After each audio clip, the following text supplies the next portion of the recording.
Okay, so what we're going to do here is we're going to do a multiple colour pour. As you can see over here, I've mixed an awful lot of colours up.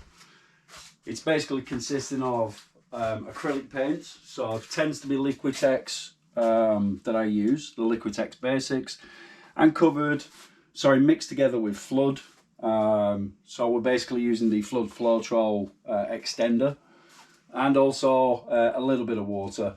Tends to be 1 part acrylic, and what we tend to mix with that is about 2 to 3 parts of Flood, depending upon the pigmentation and the actual flow of the acrylic itself, and then break it down a little bit with water until we come to this kind of consistency whereby it pours and maintains a flow off a simple stick like that.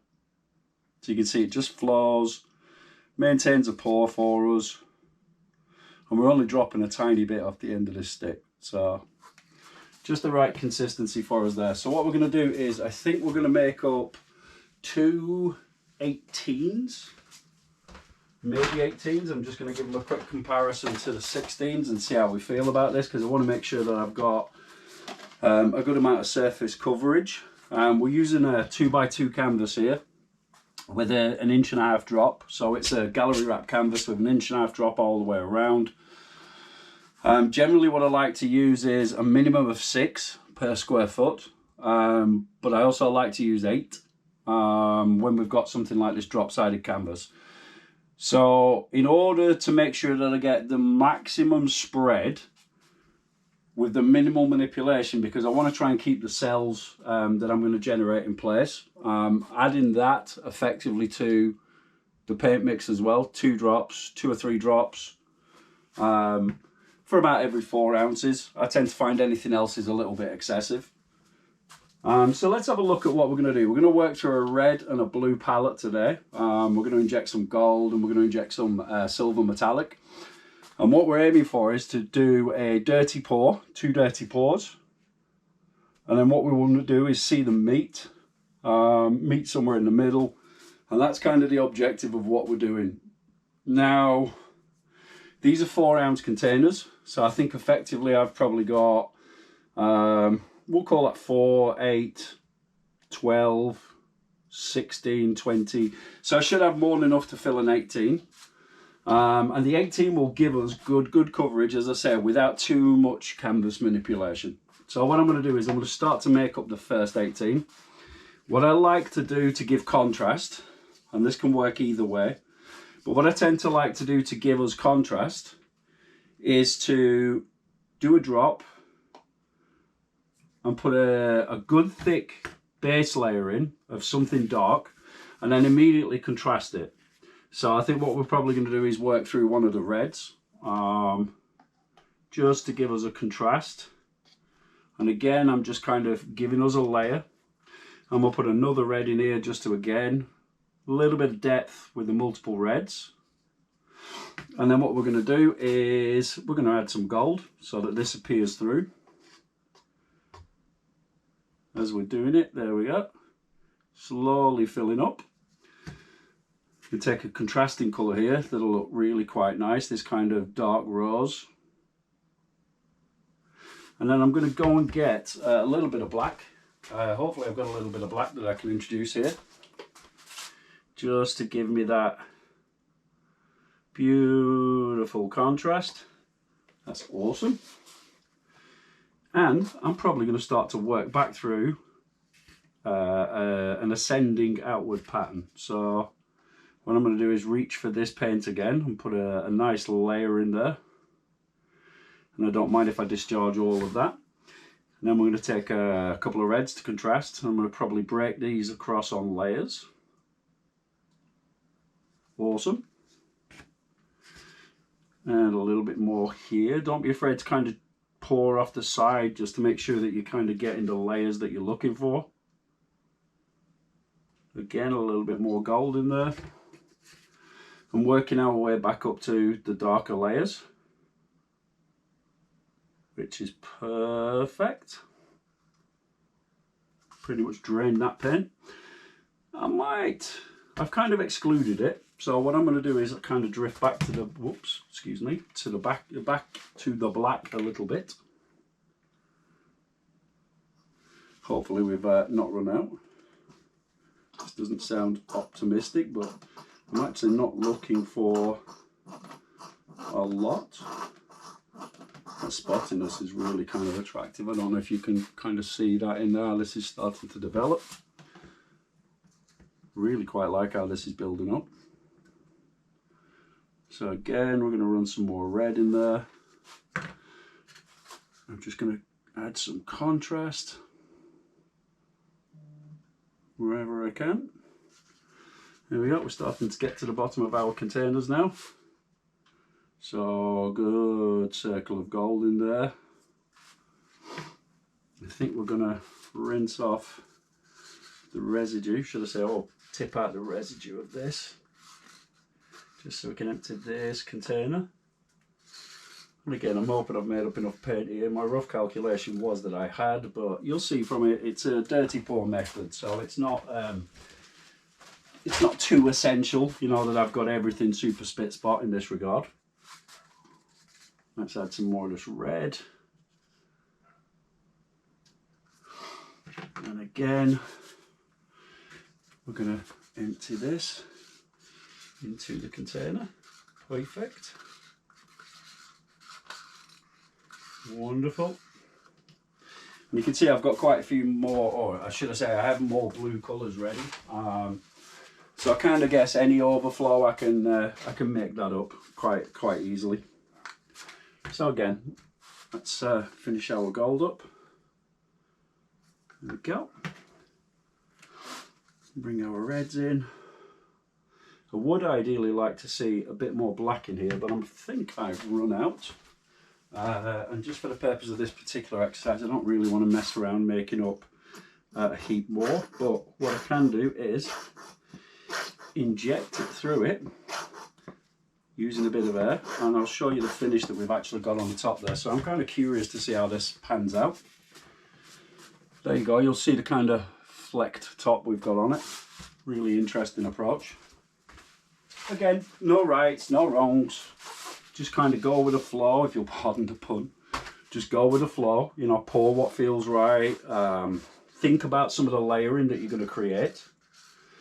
So definitely try and think about, you know, just some of the colour layering and how you can kind of see it protruding or sense it starting to protrude, particularly when the silicone and the heat take effect, which I'll show you in a short while when we've actually poured and we've got this thing settled. So there we go, that's more of it out there. Okay, so we do have a subtle pink, and I did mix up the pink, but I think I'm going to actually, just for the sake of this pour, I'm going to forsake it. Because I quite like the colour balance that we have here. Just showing within this particular pot itself. I think this is nicely stacked up. And we can more than, as I say, make up for it with the blue. There we go. So, pretty much got empty pots all around. Let's just clean these up. We like to clean up as we go, otherwise we end up tripping up, particularly me. We end up tripping up over things and it can get a little bit tricky. Now, one thing I do have here is a true red. So I want to just take a quick look at this because I'm conscious that I've got just a little bit less material than I need. And I want to see how the true red balances up. Okay, so I could potentially use this. And what I'll do is I'll just show you very, very quickly. This is a pre-made pouring mix. But I want to show you very, very quickly just how I add just a touch of silicone. So what we're going to do is we're going to take the silicone. You can see it's kind of pre-made. And you'll see it's very thick. I'm only going to put a little touch on this. There we go. You see it's really kind of thick. What I'm going to do is reuse this just in the interest of making sure that we get the most out of our tools. And I'm going to try and throw myself on the mercy of the running out black. Actually, I don't even need to do that. What I will do is I'll take a little bit of ivory black and I'm going to apply it in here. Awesome. And then what I am going to do, I'm going to clean this up. You'll see we're starting to develop just something of a supporting dark red here. What I want to do is just add a little bit of flow, a little bit of flood to this, just to make up a mix very quickly. You'll see I'm just making it up on the fly. Again, we don't need as much flood within this mix because we're starting out with a pre-made, pre-mixed load. You know, this is just a deco art bottle that I think I picked up at Michael's, I don't know, $10, $12, something along those lines. And you can see I'm just mixing, trying not to introduce too much air, but it's kind of difficult. And we're trying to get this black, this ivory black, just to bite in a little. Now what we're going to do is we're going to add a little squidge of water, and we start to fold it carefully without generating too many air bubbles. We start to fold it so the lower layer can come in there and can actually be mixed in with the water, so we get a more representative kind of texture compared to what we actually see just, as it were, sitting on the top. Now we've got the silicone in this, and what the silicone will allow us to do is it'll actually allow us to apply heat, and the silicone itself will push the paint up through subsequent layers. Now there is no silicone in the metallic paints that I'm using. I kind of like that. I don't know whether I'm suspicious of how good silicone works with the metallic pigment. I don't know whether I just used the wrong medium ones, but I kind of had an aborted canvas. So I tend not to use too much in the way of silicone with metallic pigments. So again, just working this so we're getting our consistency that we alluded to before. Just starting to get that roll off consistency. And in this instance, I'm just going to apply a little touch more red to this. So you see we've got a spot of red, and we're just slowly mixing it around. And if I need to, I can add a touch more flood, and whilst it doesn't fully thicken it, it just gives you more of a sturdy texture. There's also a feel to this while you're mixing it. Again, something you'll get very experienced with as you go through and you make this kind of material up and make this kind of medium up. Am I happy with that? I'm happy with that. Again, nothing spectacular in terms of this. I'm just going to use it as a filler pour on the top and try and give us something there to break through to. So again, we've got about 16, 17 ounces in that cup. As I say, usually 32 ounces covers, so cup number one sorted. Fantastic. So I'm going to start out on this one. This is a phthalo blue that is mixed again with some of the black. Again, I'm just going to put a little spot in the bottom of it. I don't know if you guys can see that. That's going to start out and give us that dark upper layer. I'm going to mix some blue in with it just as a contrast, a nice sky blue. And I think we'll put a stripe of turquoise across it before we turn to our friend the silver. Perfect. And I want to follow that up with a little bit of just straight phthalo blue, because what I've actually found is that it's really beautiful when the phthalo blue is pushing through the silver pigment. It kind of creates almost like an opaline or a pearlescent finish.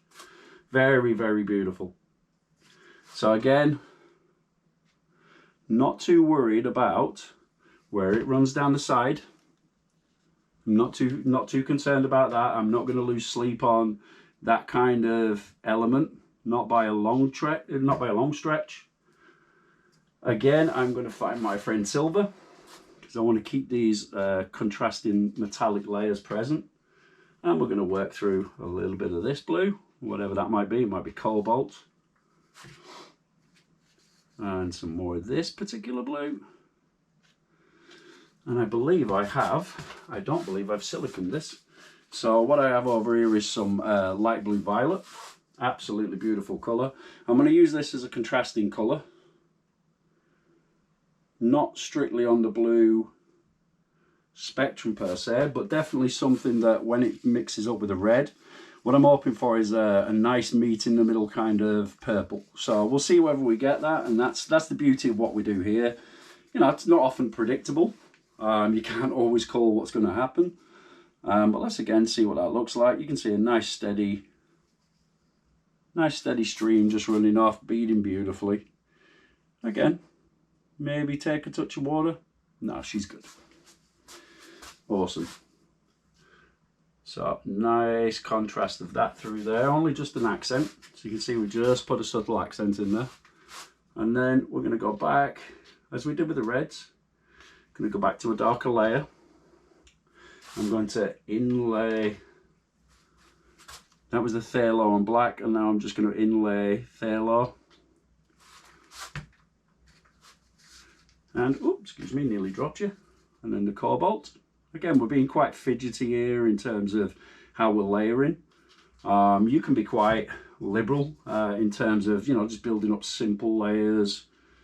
Or you can actually get quite finicky, for want of a better way of putting it, like I am, and just building up kind of layers that are just, I don't know, just little bits of details in every layer. As you can see there, for example, split into halves almost.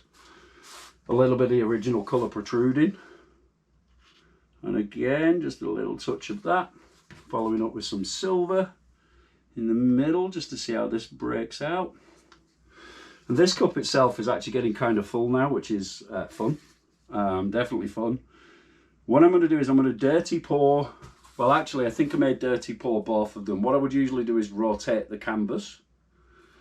And dirty pour it that way. So take the canvas, place the cup stood upright, flip the canvas, and then flip it back with the cup on top. I'm not an octopus, so I find it very, very difficult to actually try and manipulate multiple containers underneath. I don't have my wood tools with me, so I'm not able to kind of build out what I envisage will help just yet. I'll kind of have to wait till I return to the US, where most of my tools are based. Just to kind of make that happen. But hopefully you can see, even though I'm still off to one side, hopefully you can see what I'm doing. Just in terms of, you know, fanciful layers. Just building it up as I kind of want to see it. I mean, this should have like a nice dark outer ring to it. When we pour it, we should have a dark leading edge biting into this nice red here. So we'll see what occurs there. Maybe a little bit more of our friend sky blue. There we go. And we're getting now down to the point where we're starting to empty one or two of the blue containers, which is fantastic. Because I cannot stand having an ounce of leftover paint and nothing to put it onto. Anything like that is absolutely a waste. Always losing my cloth. There we go. So, again, we're not quite finished. We've still got a little bit of colour to play with. So again, I'm going to keep playing with those, feature colour across that, and a portion, there we go. And then contrasting once again with the residual, should we say, of the phthalo and black. I'm also going to take the straight phthalo and lay that, because I absolutely love it when it dries, like a really nice blue, really nice rich blue quality to it. And I think we have a little bit of silver left, so hey, would be rude not to. So I think once we've done this, we are pretty much set to pour. There we go. Let's make it nice and full. Okay, what I'm going to do is what I think is always wise to do, just have a little bit of a clean up. Not a lot I can really do right now. I said to move things out of the way. And yet again, find my always forever losing cloth. Oh, I have one on the floor. That will do just lovely. So I kind of like to, even though I'm about to create an enormous mess. Whoa, he says, tipping the enormous mess. Even though I'm about to create an enormous mess, I do like to kind of clean a little as we go. I'm just trying to save us from any kind of carpet related accidents or things of that nature. I'm just trying to keep the massive lumps of paint, shall we say, out of the way. So I'll just retop that, having used our clumsiness. And I really would love to see just the tiniest bit of you strewn randomly across.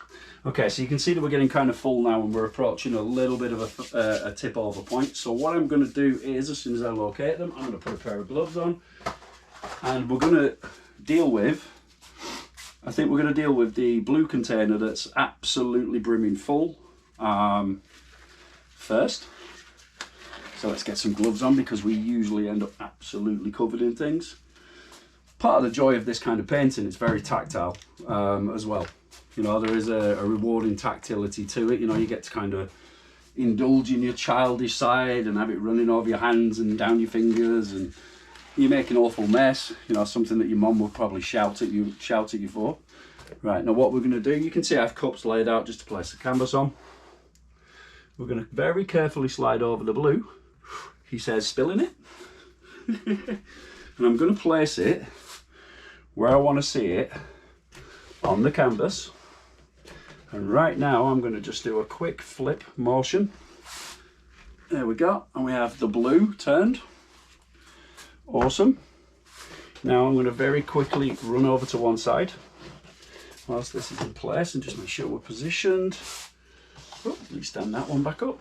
There we go. We're going to get quite a bit of run off of this. And then I'm going to use the best that I can find in terms of a method thus far until, as I say, I'm able to craft things.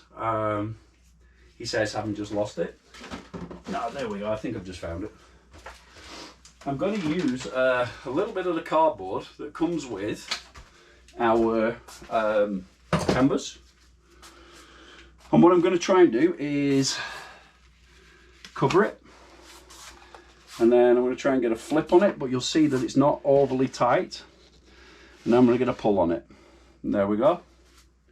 So I am very, very, very interested to see what we will actually create here when we pull. I think the only thing we can do is 3, 2, 1, pull and pull.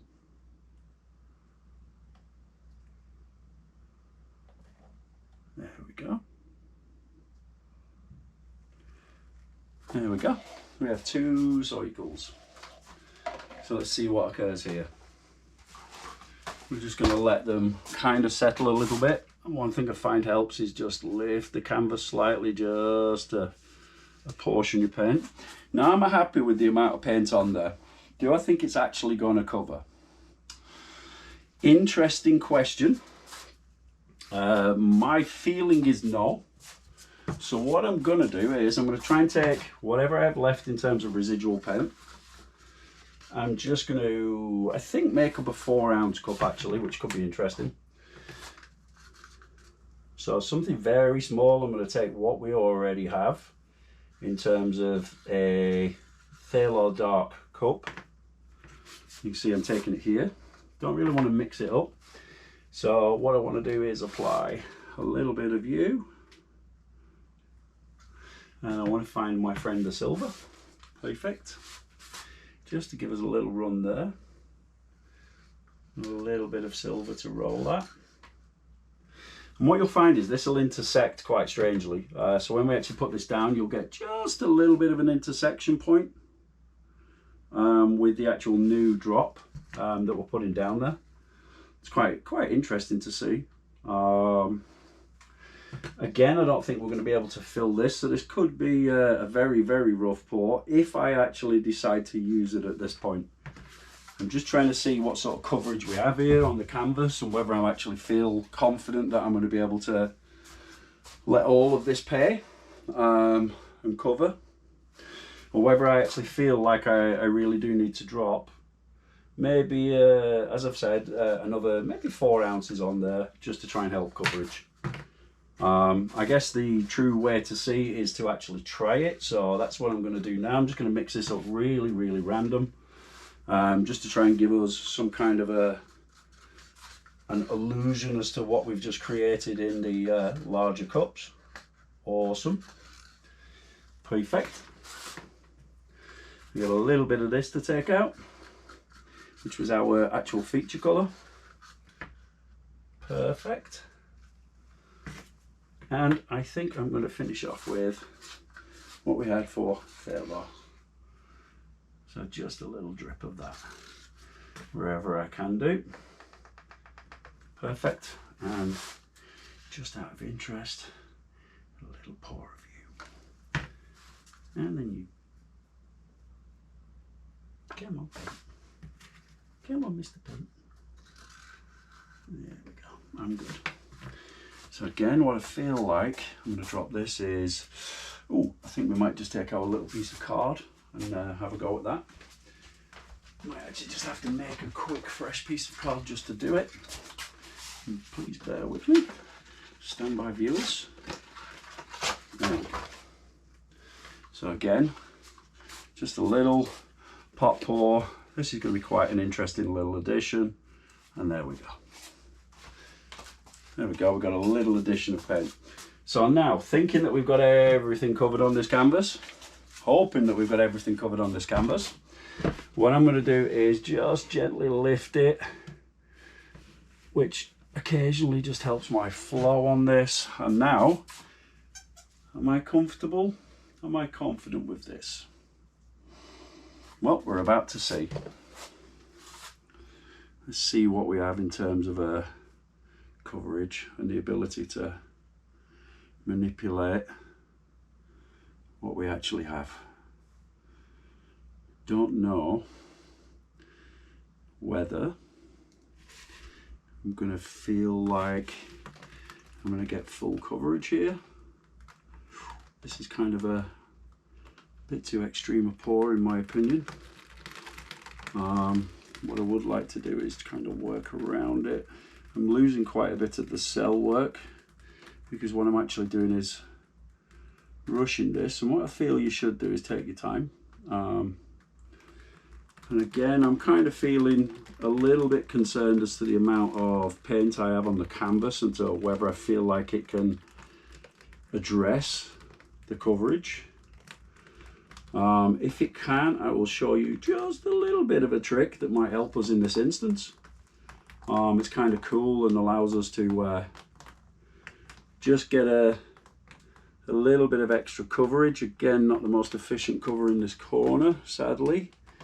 And I'm going to attempt to work this around, and then what I would like us to do is finish with a big red drop. So right down here, putting tension on the outside of the frame wherever I can so that I'm not actually impacting the outside and touching the outside. What I'm actually doing in this instance, well, and it's awfully difficult to hold at times, is I'm putting pressure from the inside out, and hopefully, my friends, we should have something that I can work with there. Let me just have a look at the coverage. Coverage is great, coverage is pretty poor there, so I'm going to do a little bit of work on this corner. Coverage is kind of good there, and I can't really see the back at this point, but I'm not going to lose sleep at this moment, not right now. So what we do now that we're poured is we get our scraper. Hopefully I can find it quickly. There we go. We get our scraper, and for areas where we don't really have the best coverage, we can literally, as I'm doing here, drop. What I want to try and do is make sure that I'm getting red here in isolation, and it pays to kind of scrape and just tease it across these corners where you might see it missing. Now this is really important that we clean our knife. Most paintings I kind of let it flow freeform, but what I'm going to do is take care of the red, and then I am going to transfer over and I'm going to take care of the blue. So again, very, very happy with the coverage on the back now that I've got around here. Always a wonderful thing to be able to say. And I believe that we've got enough in terms of clean residual paint here to be able to drop and give us what ultimately ends up relatively seamless in terms of the corner finish. One of the things you'll find when you start pouring is you'll maybe miss corners. You know, you'll leave, they're not as smooth as you would like them to be, for example. There we go. Sorry, apologies for being quiet while I concentrate, but I am but male, and therefore need all of my skills while I'm doing such things. Yeah, so what I find is it's very easy to kind of cover corners up now that I've got a little bit more experience, and that is just to allow it to tease and fall.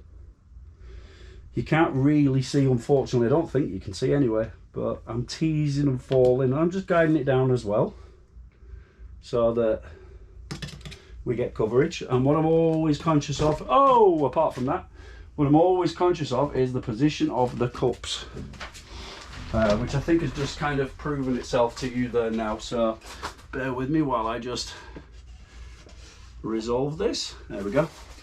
Now what I'm trying to do with the cups as well is I kind of want them inside, so that I can scrape the edges cleanly. So I don't really want them lurking too close to the corners, because it kind of impedes what we're doing there. Meanwhile, having fixed that, let's go back to blue, I believe. There we go, we need a good run of blue over here. And what often helps, as I say, is just gather some of the paint and just tease and feed it. And again, if you take your time on this particular aspect, it pays dividends because you end up with a more kind of clean sheen approach to it. I find it really quite beautiful, to be frank. So again, just teasing. Want to make sure that I have enough material here, because I actually left quite a bit of a dirty corner here, or should I say an uncovered corner, but oh, that's delicious. Hello. Be divine to me. Thank you very kindly. Kind to me. And again, I'm just kind of picking up waste paint. There's plenty of it in this kind of painting. So again, I'm just kind of picking up waste paint and working with it. What we try to do as well is pick it up from where we're trimming, because then it gives us more of a colour match too, while we're working it in. But I think I am initially happy with that. So what I'm going to do is clean the knife to make sure that we get good clean lines. He says, oh dear, I've thrown my cloth all over the paint that I intend to use next, but nonetheless, that's what happens in my particular studio. And again, you can just hear me scraping, and all I'm doing is just the very edge, bottom edge of the canvas. I'm kind of getting a pour as I do it. You can feel it pour off as I actually work my way along, and I keep it at a slight angle as well, just to allow that pour to occur. But now what we're doing is we're just getting a good clean edge on this. So this is where I kind of come across the camera at this side, so hopefully we won't be too impeded. Apologies, my friends. And I'm going to do a quick canvas look, having cleaned this side off, of course, as well. There's always a side we forget. Always a side. Right, now, as I've got it in this position, what I actually want to do is I want to make the most of this cellular pattern that's developing. So I am going to find my blowtorch, skipping over a couple of ready-made paintings already, and I am going to keep this at a distance, but my intention is to actually heat this up so it breaks the surface tension and allows that cellular development. You can see here we've got cells developing, we've got things alluding to development. Some of them are very clear, but this will really bring them out. So again, not too hot, and we work pretty quickly across the surface. You can work in a small area if you choose and just bring your way down it. But ultimately, we're just looking to get full coverage across it and move real quick. Nothing burnt. We don't want to find any like micro cells, you know, as a result of kind of going a little bit too squirrely with the blowtorch and a little bit too much. So we kind of keep it moving. I keep it about 4 or 5 inches away wherever I can. And I do it in stints. So I do this in kind of fits and starts, you know, as I go through it. You know, I'll see maybe in places where I want more cellular development, so I will work on it that way. And the other thing to consider as well is this is great for bursting the air bubbles, because what we're actually looking for is a smooth, nice smooth finish wherever we can. You know, a nice glassy finish. Now, the medium that I'm currently using, the flood, is actually is a matte medium. So it actually dries looking really, really, really unimpressive.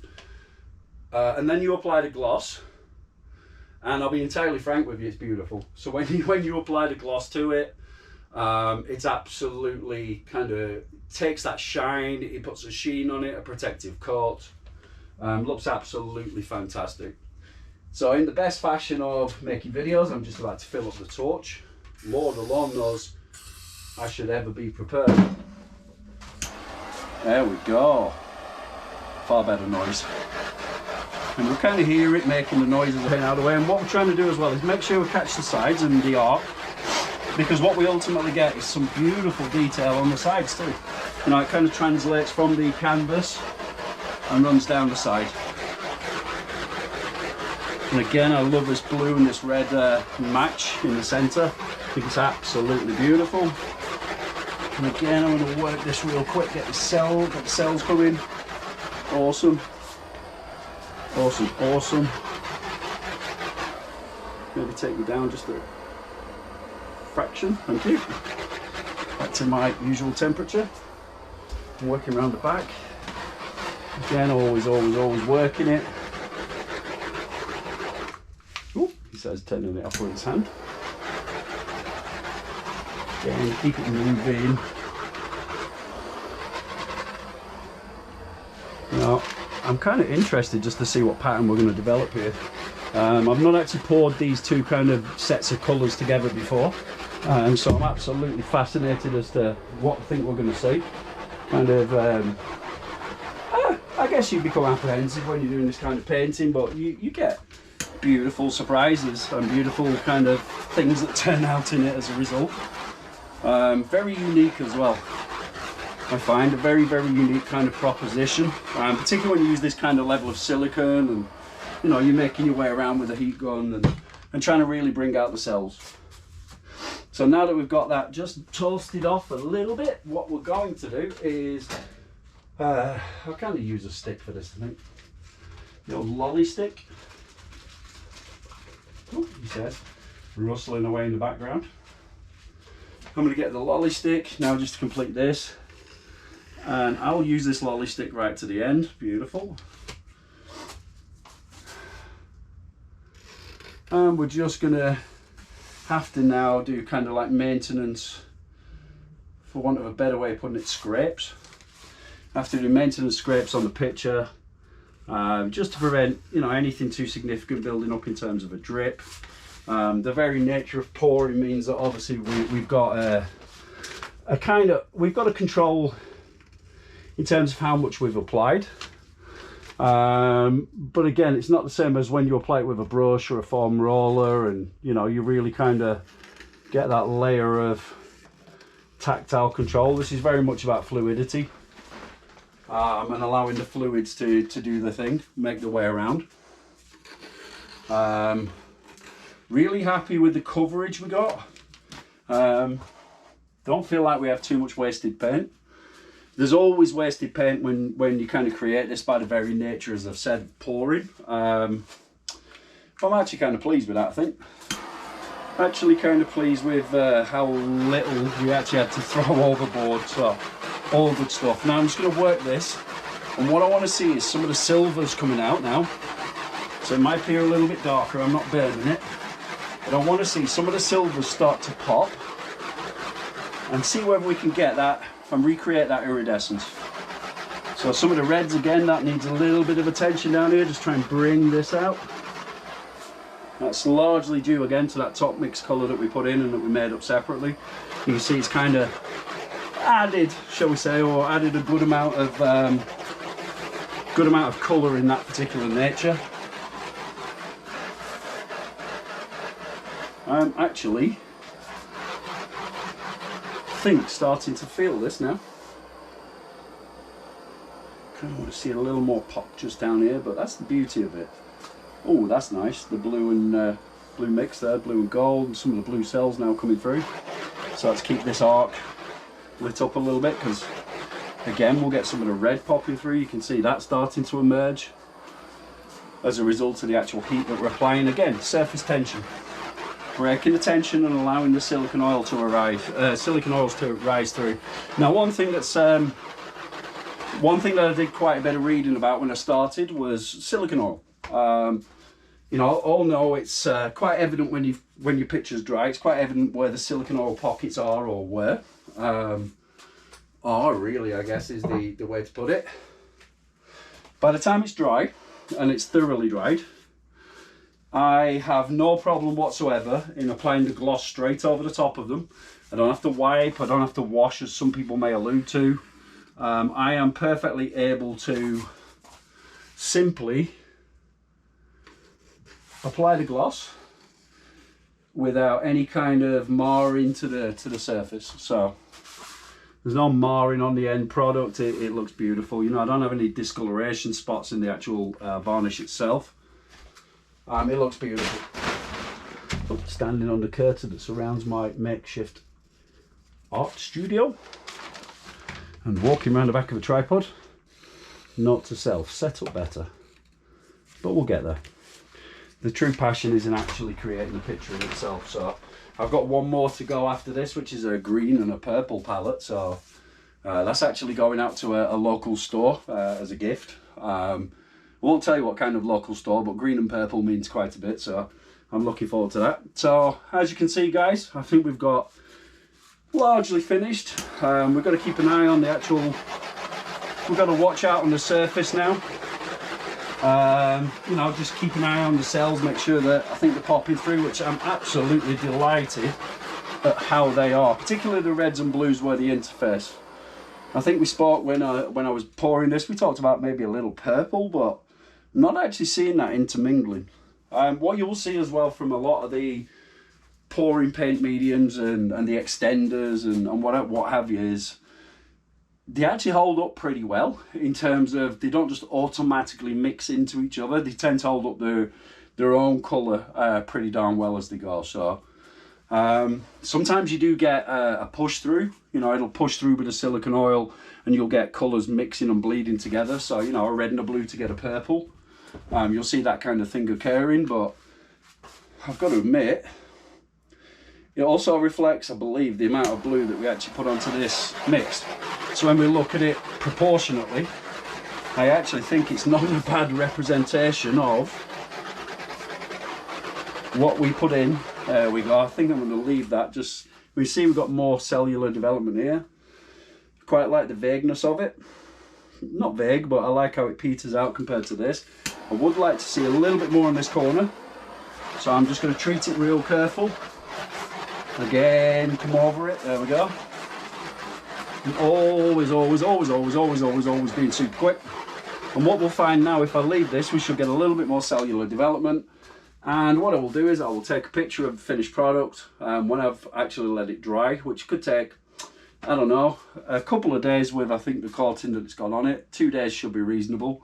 I have known them take up to 3 to 4, obviously depending upon how thick the paint is and how clumsy I am in terms of applying it.